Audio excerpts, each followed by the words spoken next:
ప్రభువును రక్షకుడైన యేసుక్రీస్తు వారి ప్రశస్త నామమున మీకు అందరికీ నిండు వందనాలు తెలియపరుస్తున్నాను. నిండు వందనాలు వచ్చిన బిడ్డలకు అందరికీ, లైవ్లో ఉన్న బిడ్డలకు కూడా ప్రభు అయిన యేసుక్రీస్తు వారి ప్రశస్త నామమున వందనాలు తెలియపరుస్తూ, నా దేవుడు నీ దేవుడు గడిచిన గుడ్ ఫ్రైడే మొదలుకొని మరలా ఈ 2026 గుడ్ ఫ్రైడే వరకు నిన్ను నన్ను తన మంచి ప్రేమతో కాపాడి ఆదరించి రక్షించి మరి యొక్క తరుణాన్ని, సమయాన్ని, సంవత్సరాన్ని మనకు ప్రసాదించినటువంటి జీవము కలిగిన దేవాది దేవునికి బిగ్గరగా చప్పట్లు కొట్టి ప్రభువు నామాన్ని ఘనపరుద్దాం గంభీరంగా.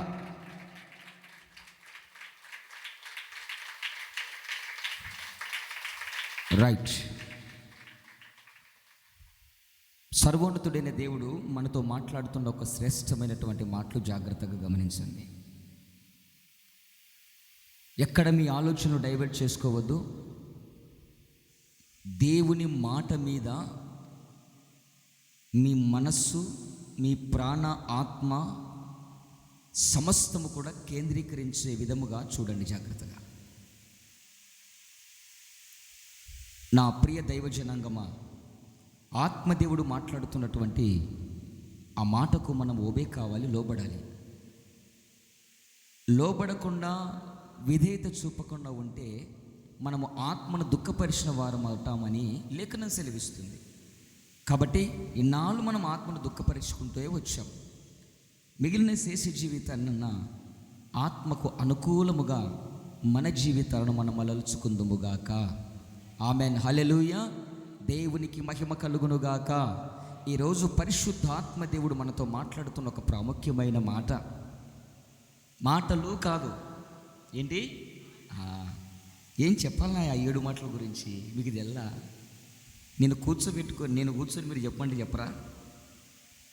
నీ వయసు, నీ యొక్క అనుభవము గుండా ప్రతి సంవత్సరము పాడిందే పర్రా పాశిపల్ల దాసన్న అన్నట్టు ఒకటో మాట, రెండో మాట, మూడో మాట, నాలుగో మాట, మాటలు మాత్రమే మా వ్యవహారం. మనం అంటాం కదా, ఆడు మాటలు కోటలు దాటించాడు కానీ మిగిలినదంతా ఏముండదు, ఉత్తదే. మనం మాటలైతే ధ్యానిస్తున్నాం, మాటలైతే మనము వింటున్నాం, కానీ ఆ మాటల వెనకాల దాగి ఉన్న మర్మం నేటి వరకు అర్థం కాలేదు. అలా అని నేను మాటలు చెప్పొద్దు అని చెప్పలేదండోయ్. 7 మాటలకు నేను వ్యతిరేకిని కాదరా నాయనా. హల్లెలూయా. దేవునికి మహిమ కలుగునుగాక. ఈ నాళ్ళ విన్నావు కదా, ఎవరికన్నా తెల్దా చెప్పు 7 మాటలు? ఎవరికన్నా తెల్దా? అందరికీ తెలుసు కదా. మళ్ళీ తెలిసిన దాని గురించి ఏం తెలుసుకోవాలా? తెలియని సబ్జెక్టు నా దేవుడు బోల్డంత ఆత్మీయ ఆహారాన్ని మీ కొరకు రెడీ చేసి పెట్టి ఉంచాడు. కొట్టి బిగ్గరగా చప్పట్లు కట్టి ఏసాయికి. తిండి ఏం తింటావు ప్రతిరోజు? ఏమే ఈరోజు ఏం చేసినావు? ఈరోజు బావా గోంగూర పప్పు. సరే. మధ్యాహ్నానికి ఏముంది? కొరవ దండికి చేసి పానం బాగుంటే మధ్యాహ్నం కూడా అదే పెడదామని పెట్టినా. సరే, పానం బాగాలేదన్నావు కదా. సరే, రాత్రికి ఏం చేసినావు? ఏం చేస్తారు? మళ్ళా గోంగూర పప్పు అయినారనుకో. తినిందే నువ్వు తింటే నీకేమవుతుంది చెప్పాలా కదా? పొద్దున చేసింది నా పనికి మాలిది ఇదే నా ముఖాన కొడుతుంది. ఆ పప్పు, ఆ అన్నము ఇదే ముఖాన కొడుతుంది. తినిందే తింటే కనుక నీకు విరక్తి వస్తుంది. అవునా కదా? కానీ ఈ 7 మాటలు ఎన్ని సంవత్సరాలు ధ్యానిస్తున్నా విరక్తి అన్నది మన జీవితాలకు ఏనాడు రాదుండ. చెప్పలు కొట్టి ప్రభు నామాన్ని గణపడదాం. దేవునికి మహిమ కలుగునుగాక. కాకపోతే నేను ఎందుకు చెప్తున్నానంటే, అందరికీ తెలిసిన మాటలే, తెలియంది చాలా ఉంది కాబట్టి తెలుసుకుందాం జాగ్రత్తగా. ఈరోజు ఆత్మదేవుడు మనతో మాట్లాడుతున్న శ్రేష్టమైన మాట ఏంటంటే, నా ప్రియులారా, రక్తము మొరపెట్టుట. ఏంటంట? అందరు చెప్పండినా, మరొకసారి, ఇంకొకసారి, 3 సార్లు. లాస్ట్ సరైన గంభీరంగా చెప్పొచ్చు కదా. ఆమేన్. దేవునికి మహిమ కలుగును గాక. అదేంటి రక్తం మొరపెట్టడం ఏంటి? రక్తం మొరపెడుతుందా అంటే రక్తానికి నోరు ఉంటుందా? రక్తం మాట్లాడుతుందా? మమ్మల్ని ఏం పిచ్చోళ్ళని చేసి మాట్లాడుతున్నావా? నీ కంటికి చెవులు ఏమన్నా ఇంతలావు చెండుగులు ఏమన్నా పెట్టుకున్నామా మేము? పిచ్చోడు మాట్లాడుతున్నావు. రక్తం మొరపెట్టడం ఏంటి అంటారేమో. జాగ్రత్తగా వినండి. కొద్ది మాటలు వెనకమ్మడి ఏ మాత్రం ఆలస్యం లేకుండా వెళ్ళిపోవాలి ఇక్కడ నుంచి నేను. దేవునికి మహిమ కలుగును గాక. హల్లెలూయా. రక్తం మొరపెడుతుందట. అలాంటి సందర్భాలు ఏమైనా ఉన్నాయా పరిశుద్ధ గ్రంథంలో? కోకొల్లలుగా ఉన్నాయి. ఇంతకు ఎందుకు రక్తం మొరపెడుతుంది? రక్తమే దాని ప్రాణము కనుక ఆ ప్రాణము రక్త రూపకములో మొరపెడుతుంది. కొట్టు చప్పలు బిగ్గరగా యేసయ్యకే. రక్తమే ప్రాణము, ప్రాణమే రక్తము. రక్తములో ప్రాణం ఉంటే కనుక ఆ రక్తము మొరపెడుతుంది. కాబట్టి నా దేవుడు చెప్పాడు, ఒక జంతువును వధించినప్పుడు, ఒక జంతువును తిన్నప్పుడు నీకు సంబంధించిన వాటిని మాత్రమే నువ్వు ముట్టు తిను. దేవునికి సంబంధించిన వాటిని ఆయనకు అర్పించు. యాజకులు కావలసిన వాటిని యాజకులకు అర్పించు. కానీ రక్తము జోలికి మాత్రము నువ్వు పొరపాటున వెళ్ళొద్దు. యేసయ్యకు మహిమ కలుగును గాక. రక్తము జోలికి మటుకు పొరపాటున వెళ్ళొద్దు అన్నా. నీకు చెప్పకేం కానీ అన్నా, యాడ ఎద్దులు వచ్చాడా, యాడ పొట్టిళ్ళు వచ్చాడా, ఏం చేస్తున్నామో తెలుసన్నా? ఆ గొంతు కాడకు పోయి అలాగా రక్తం పట్టుకొని ఏం చేసినాం? వండుకొని తిన్నాం. దేవునికి మహిమ కలుగును గాక. హల్లెలూయా. ఆజ్ఞ అతిక్రమమే పాపమునకు శిక్ష కదా. ఎంతమంది రక్తం తిన్నోళ్ళు ఉన్నారు ఇక్కడ? ఒప్పుకుందాం. ఎవరు లేరు, ఒక్కడైనా ఉండేది. అబద్ధం చెప్పినారనుకో, ఎవరు లేరు కదా, మనమే కదా. ఈడ ఆత్మరూపిగా ఉన్న దేవుడే కదా. సమస్త విషయాల్లో బాగుచున్నా, సమస్త విషయాల్లో దేవునికి సంబంధించిన వాటిని దేవునికి,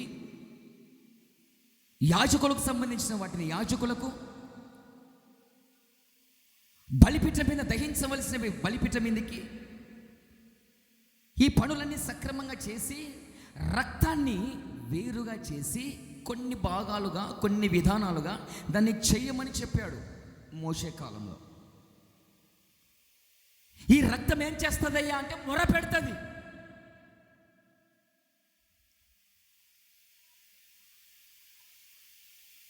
ఖచ్చితంగా రక్తం మొర పెడుతుంది.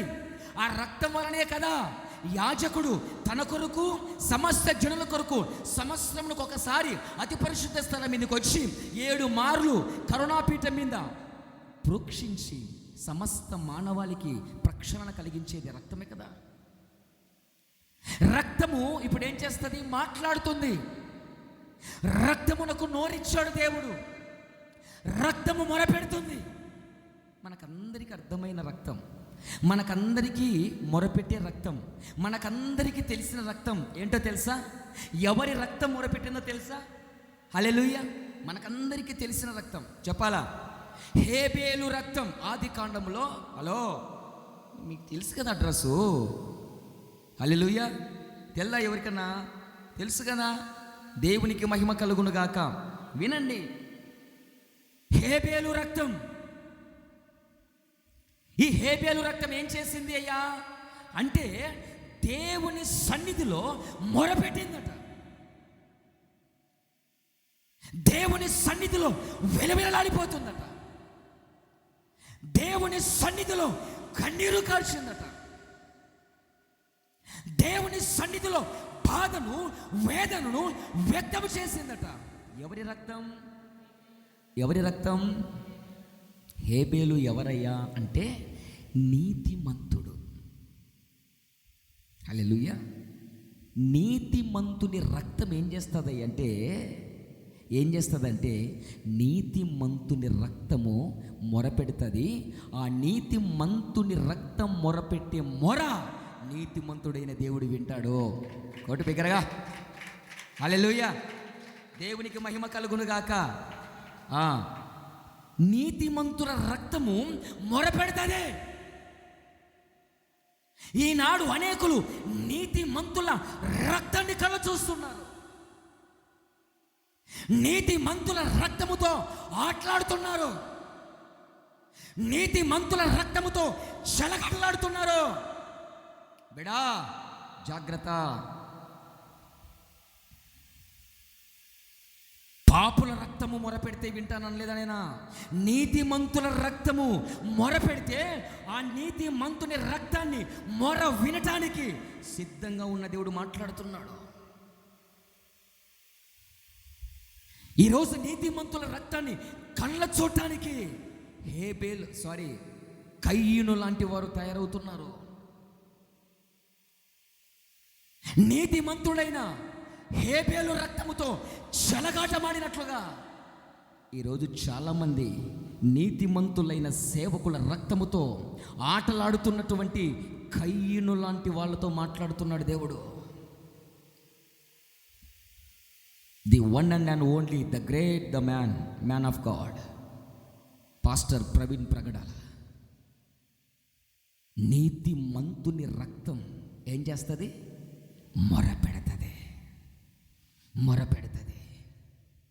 ఆ నీతిమంతుని రక్తాన్ని కళ్ళ చూసిన కయ్యూను లాంటి వాళ్ళు జాగ్రత్త, తప్పించుకోలేవు.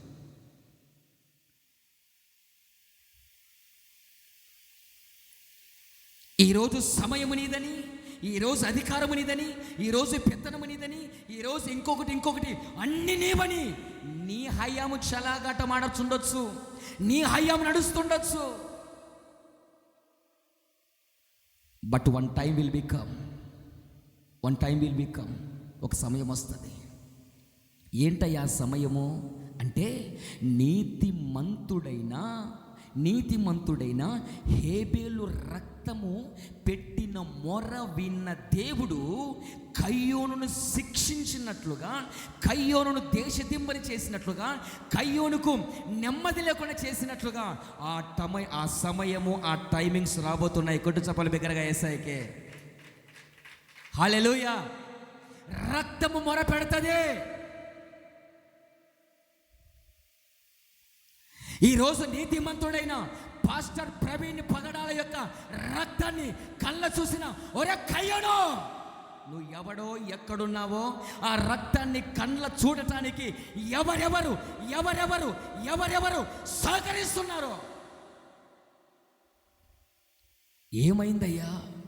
నీతిమంతుని రక్తము నేల ఒలకగానే నా నీతిమంతుడైన యేసయ్య ఆ రక్తము డైరెక్ట్గా ఆయనతో మాట్లాడుతుంది. Mister Cain, where is your brother? ఈరోజు అదే కదా అడుగుతున్నది. అయ్యా అధికారులారా, పాస్టర్ ప్రవీణ్ పరిస్థితి ఏమైందయ్యా? ఈరోజు కయ్యూని చెప్పే సమాధానం చెప్తున్నారండి. ఆమేన్. కయ్యూని చెప్పే సమాధానమే. నన్నేమన్నా కావలివానిగా ఉంచేవానికి, నేనేమన్నా కాయలు ఉన్నానా వానికి, నేనేమన్నా జీతగానే వానికి? కయ్యూను చెప్పిన సమాధానాలే సాకులు చెప్తున్నారు. ఇప్పుడు నీతిమంతుని రక్తాన్ని కళ్ళ చూసిన కయ్యూను పరిస్థితి 3 రకాలుగా సర్వనాశనం అయిపోయింది, పతనం అయిపోయింది. నెంబర్ 1, మొట్టమొదటిగా అతను ఏమయ్యాడంటే శాపాన్ని అనుభవిస్తున్నాడు, శపించబడుతున్నాడు. శాపం ఎందుకయ్యా? నీతిమంతుని రక్తానికి ఉత్తరవాది ఎవరు? కయ్యూను. నీతిమంతుని రక్తానికి ఉత్తరవాది. అతని రక్తం విషయమై నిన్నే లెక్కడుగుతారా? హేబేలును చంపింది మీ అమ్మ చూడకపోవచ్చు, హేబేలును చంపింది మీ డాడీ చూడకపోవచ్చు, ఆదామవలు చూడకపోవచ్చు. హేబేలును రహస్యంగా చంపిన ఆ చావు నా దేవుని కనులు చూచాయే. చెప్పలు కొట్టి ప్రభు నామాన్ని కనపడదాం.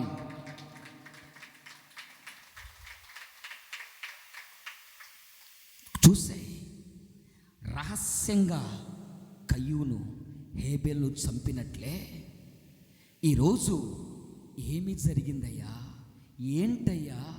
దేవునికి మహిమ కలుగునుగాక. నీతిమంతులను జ్ఞాపకము చేసుకునుట ఆశీర్వాదకరం. నీతిమంతుడైన హేబేలును జ్ఞాపకం చేసుకుంటున్నాం. నీతిమంతుడైన పగడాల ప్రవీణ్ను జ్ఞాపకం చేసుకుంటున్నాం. హేబేలును చంపే ఆ హత్య ఎవరికి తెలియదు, జస్ట్ కయ్యూనుకు తప్ప. తను అనుకున్నాడు అందరి కళ్ళు కప్పగలిగాను, లేనివి ఉన్నట్లుగా ఉన్నవి లేనట్లుగా అన్ని తారుమారు చేశా, నా హయ్యమే గెలిచింది అనుకున్నాడు. కానీ నీతిమంతుని రక్తాన్ని నేల ఒలికించిన కయ్యూను పరిస్థితి 3 విధాలైంది. ఏంటో చూద్దాం రండి. ఆదికాండము 4వ అధ్యాయము 8 నుంచి 15 వాక్యాల్లో నేను 3 మాటలు చెప్తాను. అవి మీ బైబిల్ గ్రంథంలో ఉంటే నోట్ చేసుకో, లేకపోతే నోరు మూసుకొని కూర్చో. నెంబర్ 1, నీతిమంతుని రక్తాన్ని నేలకు ఒలికించిన కయ్యూను ఏమయ్యాడయ్యా? మొట్టమొదటిగా శపించబడ్డాడు అనే మాట దొరికిందా? అండర్లైన్ చేసుకో. శాపాన్ని అనుభవిస్తున్నాడు, నెమ్మది లేదు. ఈరోజు కూటి కోసమో, గుట్ట కోసమో, డబ్బు కోసమో దైవజనులు నీతిమంతుడైన పాస్టర్ ప్రవీణ్ పగడాలను ఏ కయ్యూను లాంటి క్రూరత్వం కలిగిన వాడు దేనికోసము చంపాడో ఆనాడు కయ్యూనుకు శాపాన్ని పెట్టిన దేవుడు ఈరోజు నీ కుటుంబానికి శాప వెంటాడుతుంది. వై? బికాజ్ నీతిమంతుని రక్తము మొరపెడుతుంది. నీతిమంతుని రక్తము కళ్ళ చూశాడు కయ్యూను.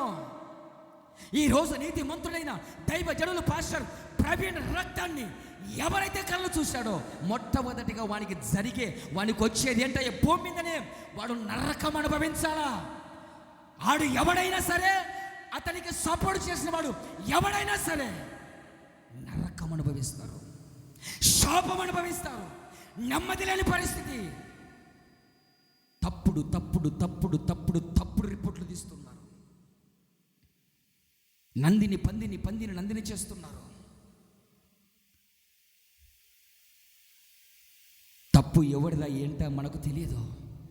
మనము నీతిమంతుడైన యేసయ్య పాదాలు పట్టి అడుగుతున్నాం. కానీ నేను చెప్పగదలుచుకునే మాట, ఆత్మదేవుడు ఇక్కడ చెప్పే మాట, ఎవరి మీదకి మనము నేరములు మోపలేదు. ఈడే చేశాడు మనకు తెలియదు. కానీ హేబేలును చంపినవాడు పర్టికులర్గా మనకు తెలుసు. కానీ పాస్టర్ ప్రవీణ్ చంపింది, హత్యకు గురైంది మనకెవరో తెలియదు. వాళ్ళతో మాట్లాడుతున్నాడు, వాళ్ళను గద్దెలిస్తున్నాడు, వాళ్ళనే చరిస్తున్నాడు. వాళ్ళ మీదకి శాపం వచ్చి కూర్చుంటుందని నా దేవుడు ఎక్కడి నుంచి ఉంటున్నావో నీ అరికాలలో మన్నును వెన్నెముకల్లో భయము పుడుతుంది. మొట్టమొదటిగా హేబేలును చంపినటువంటి ఆ నీతిమంతుని రక్తం యేసయ్య సన్నిధికి వెళ్ళి మొరపెట్టగానే ఆ వ్యక్తికి వచ్చిన శిక్ష ఏంటయ్యా? శపించబడ్డాడు. దొరికిందా? అందరికీ దొరికిందా? శపించబడ్డాడు. శాపాన్ని మోస్తున్నాడు. నెమ్మది లేని పరిస్థితి, ఆరోగ్యం లేని పరిస్థితి, కాళ్ళకాడి సూపు చూసుకున్నాడు. 4 రూపాయలు ఇస్తామంటే చంపాడు. నెమ్మది లేదు. నీతిమంతుని రక్తం. నెంబర్ 1, శాపాన్ని అనుభవిస్తున్నాడు. నెంబర్ 2, నీతిమంతుని రక్తము దేవుని సన్నిధిలో మొరపెట్టినప్పుడు మొట్టమొదటిగా ఆ వ్యక్తి ఎవడైతే రక్తము నేల మీద ఒలికించాడో, హత్య చేశాడో, వాడు శాపగ్రస్తుడైపోయాడు. రెండవ తీర్పు భూమి మీద ఉన్నప్పుడు అనుభవించాలి నాన్న. ఎవడైనా కానీ అన్యాయంగా నీతిమంతుని చంపుతున్నావా? ఆస్తుల కోసము, డబ్బు కోసము అమ్మనాలు చంపుతున్నావా? ఆస్తుల కోసం, అంతస్తుల కోసం అత్తమామలు చంపుతున్నావా? ఆస్తుల కోసం, అంతస్తుల కోసం భార్య పిల్లలు చంపుతున్నావా? నువ్వు ఎవడివైనా మూరెడు కోటర సీసా కోసం, కొంత డబ్బు ఇస్తామంటే ఆ డబ్బు కోసం నీతిమంతుల ప్రాణముతో చెలగడమాట ఆడుతున్నావా? జాగ్రత్త. శాపాన్ని భరిస్తావు, శాపాన్ని మోస్తావు. నెంబర్ 2, రెండవది, ఆ నీతిమంతుడు రక్తము ఒలికించగానే ఏమి జరిగిందయ్యా? రెండవ శాపం ఏమొచ్చి పడిందయ్యా ఆయన మీద అంటే, అక్కడే మీరు చదువుకుంటూ వస్తే బతుకంతా అతను ఏం చేస్తున్నాడంటే దిగులు పడుతున్నాడు. దిగులు. దొరికిందా మాట? అందరికి దొరికిందా? ఓసారి బిగ్గరగా చప్పలు కొట్టచ్చు కదా యేసయ్యకి. ముగింపులోకి వచ్చా, అందుకు చప్పలు కొట్టమని ఇంకోసారి గట్టి కొట్టచ్చు కదా. అయిపోతుంది తొందరగా ఈరోజు. ఆమేన్.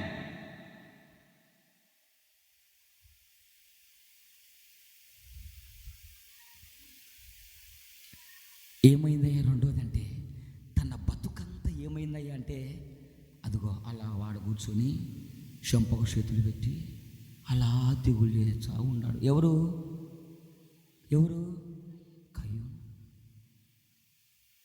కయ్యూను.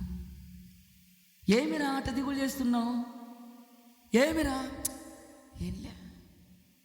ఏం లేకుంటే ఎందుకు చెంపకు చేయి వచ్చింది?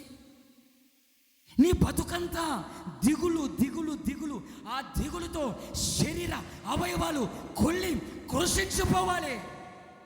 ఎస్, ఈరోజు నీతిమంతుడైన దైవజనుల యొక్క రక్తాన్ని కళ్ళ చూసిన వాని బ్రతుకులు, వానికి సపోర్ట్ చేస్తున్న వాడు ఎవడైనా సరే, వానికి వచ్చే రెండవ శిక్ష, వాని బతుకులో నెమ్మది ఉండదు, వాని బతుకులో ఆరోగ్యం ఉండదు.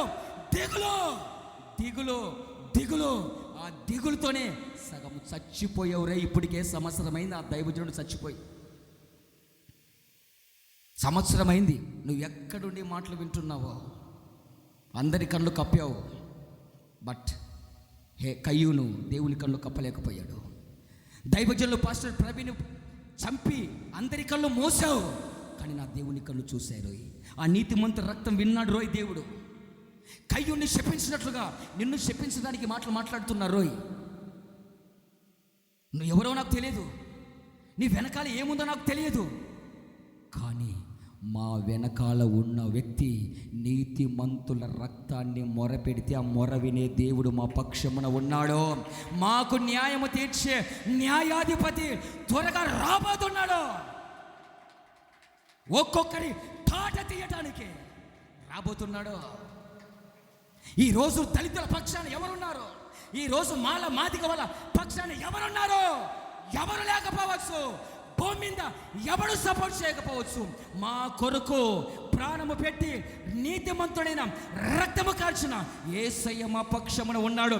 ఆ యూదా గోత్రపు సింహము రాబోతుంది న్యాయము తీర్చడానికి, తన పక్షమున నిలబడిన పిల్లల కొరకు విజయాన్ని ఇవ్వటానికి.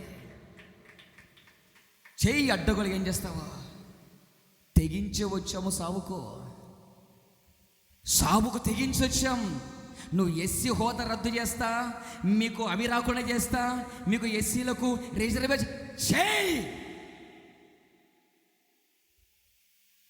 వీటి మీద ఎవరు రాసి పెట్టుకున్నారు? ఎవడో కోడికి గొట్టంగాడు, భక్తి సరిగా తెలియడు, నామకార్థ పోడు, దీని మీద ఆశ పెట్టుకుంటాడు. నిజముగా ప్రభు కొరకు బతికేవాడు వీటి మీద ఆశలు పెట్టుకోరు. ఈ కొట్టు చప్పలు విగ్రహేసాయికే ఎప్పుడెప్పుడు వస్తాడా? మేము కూడా ఈ ఘోరాలు చూడలేక ఎప్పుడెప్పుడు మా ప్రభుతో వెళ్ళిపోదామని రెడీగా ఉన్నాము రా స్వామి. కూడా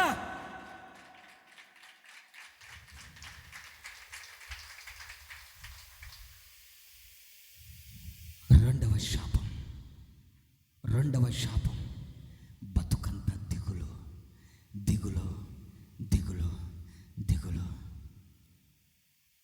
అయ్యో ఒక్క నీతిమంతుని రక్తపు బొట్టు నేను చిందిస్తే నా బతుకంతా శాపమైపోతుందా? శాపమే. ఒక్క నీతిమంతుడైన హేబేలు రక్తాన్ని చిందిస్తే నా బతుకంతా దిగులేనా? దిగులుతో కుషించిపోవాల్సిందే. ఒక్క నీతిమంతుడైన హేబేలు రక్తాన్ని చిందించినంత మాత్రాన మూడవది నా బతుకంత దేశ దిమ్మరైపోవడమేనా? మూడో పాయింట్ దొరికిందా? ఏమయ్యాడు? దేశ దిమ్మరైపోయాడు.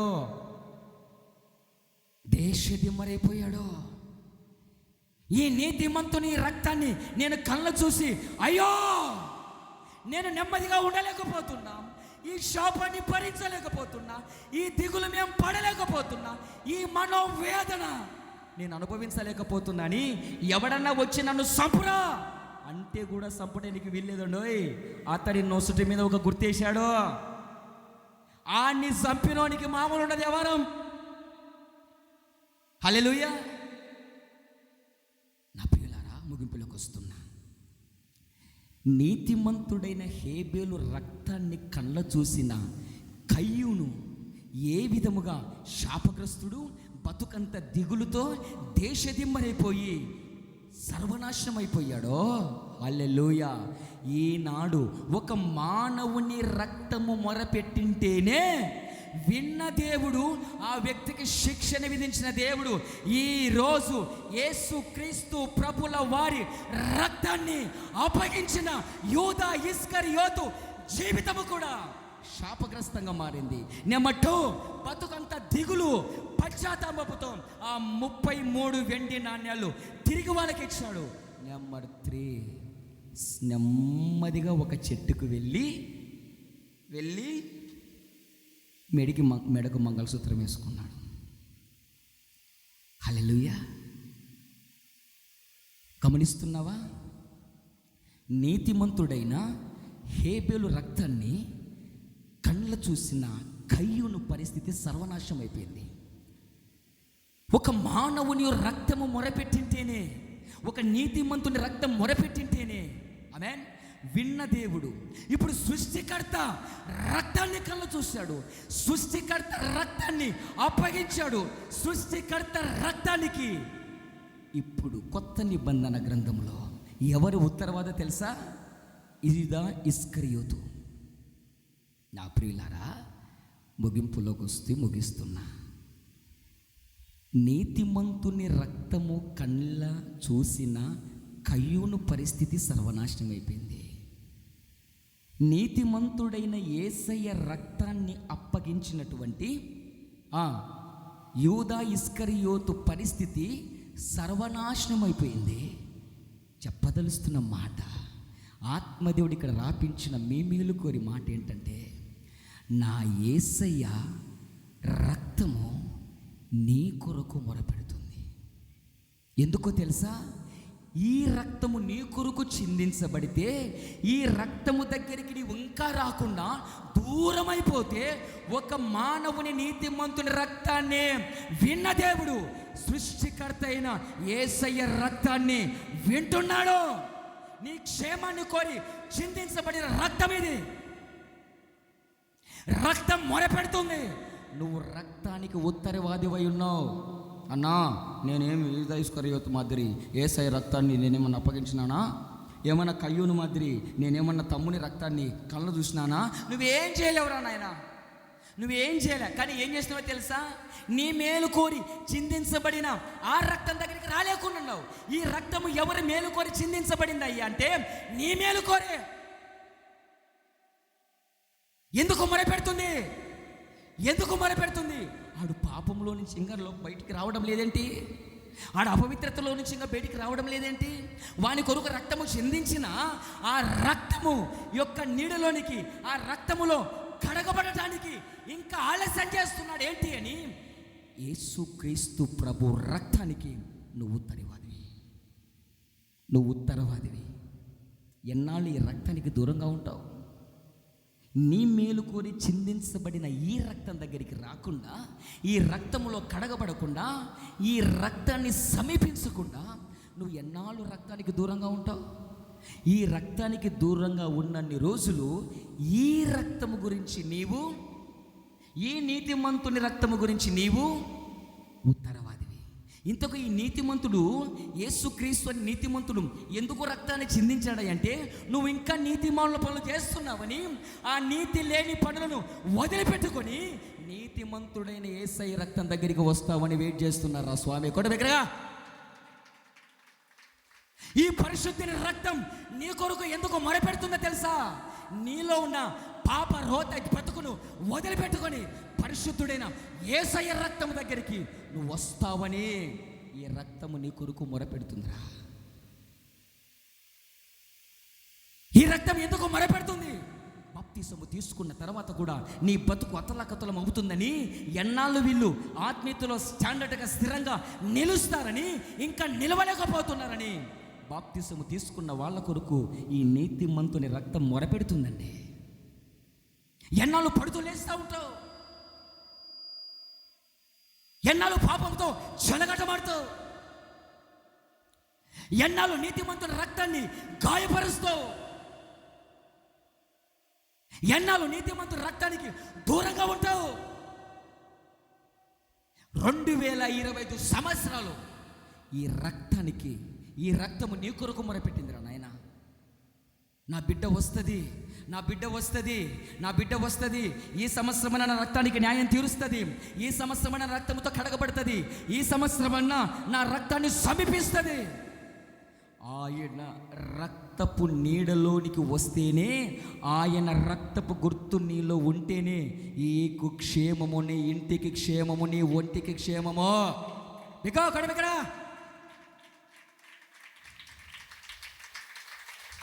నీతిమంతుని రక్తానికి దూరంగా ఉన్న నాళ్ళు నువ్వు నెమ్మదిగా మనశ్శాంతిగా ఉండలేవయ్యా. శాపాన్ని మోస్తూ ఉంటావయ్యా, దిగులు పడతా ఉంటావయ్యా, అన్నీ ఉంటాయి. కానీ ఏదో తెలియని దిగులు, ఏదో తెలియని ఆవేదన, ఏదో తెలియని ఆ గలిబిలి గందరగోళం ఏంటి నీకు అర్థం కాదు. నేను చెప్పమంటావా? ఆత్మదేవుడు నీతో మాట్లాడుతున్న మాట. ఆ గలిబిలి కారణం ఏంటో తెలుసా? నువ్వు నీతిమంతుని యొక్క రక్తము నీ కొరకు మొరపెడుతుంటే ఆ మొర దగ్గరికి నువ్వు రావటం లే. మొరపెడుతున్న ఆ నీతిమంతుడైన యేసయ్య రక్తము దగ్గరికి నువ్వు ఎందుకు రావటం లేదు? నీకు ఏం మాయ రోగం వచ్చేసి వచ్చింది?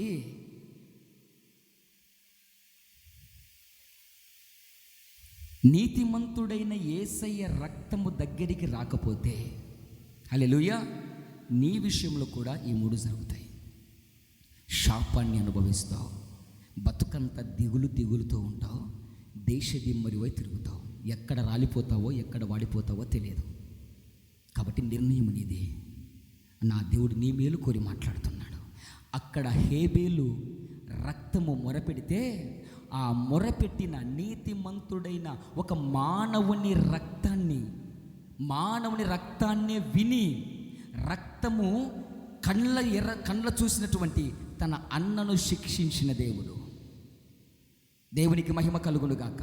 ఇక్కడ కొత్త నిబంధన గ్రంథములో పరిశుద్ధుడు నీతిమంతుడైన యేసయ్య రక్తాన్ని అప్పగించిన యూదా ఇస్కరియోతుకు మనశ్శాంతి లేకుండా పోయి చచ్చే విధంగా చేశాడు. అక్కడ ఆ రక్తం మొరపెట్టింది పాత నిబంధనలో, కొత్త నిబంధనలో యేసయ్య రక్తం మొరపెడుతుంది. స్టిల్ నౌ, ఇప్పటికీ కూడా నీ కొరకి ఆ రక్తము పరితపించిపోతుందిరా స్వామి. కొట్టు బిగ్గరగా యేసయ్యకి. నీ కొరకి ఆ రక్తము ఇంకా ఎదురు చూస్తుందిరా అమ్మ, నీ కొరకు ఎదురు చూస్తుంది. లైవ్లో ఉన్న బిడ్డలో ఎదురు చూస్తుందిరా నాయన, ఎదురు చూస్తుంది. ఎందుకు ఆ రక్తానికి దూరంగా ఉంటావు? ఆ రక్తంలో కడగబడి కూడా మరల ఎందుకు ఈ మహిమ వస్త్రానికి మలినాన్ని అంటించుకుంటావు? అడ్డగోలుగా, ఔకతౌకలుగా, నీకు తెలిసినట్లుగా ఎన్నాళ్ళు నామకార్థపు మంచి శుక్రవారాలు చేస్తావు? ఎన్నాళ్ళు చేస్తావు?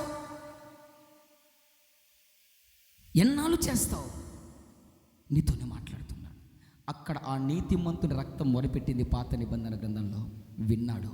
ఇక్కడ కొత్త నిబంధన గ్రంథంలో నీతిమంతుడైన సకల మానవ జాతి ప్రజల మీద ఉన్న పాప శాపాన్ని తొలగించడానికి వచ్చిన యేసయ్య రక్తం మొరపెడుతుంది. ఎందుకో నా రక్తం దగ్గరికి రాకున్నాడు, ఎందుకో నాలో కడగబడకుండా ఉన్నాడు, ఎందుకో నాతో అంటు కట్టబడకుండా ఉన్నాడు. సంవత్సరాల తరబడి వారి జీవితంలో పండుగలు వెళ్ళిపోతున్నాయి, సంవత్సరాల తరబడి మట్లాది వారం వెళ్తుంది, మట్ట పట్టుకోవడానికి శాతగాడి దద్దమ్మలు ఉన్నారు.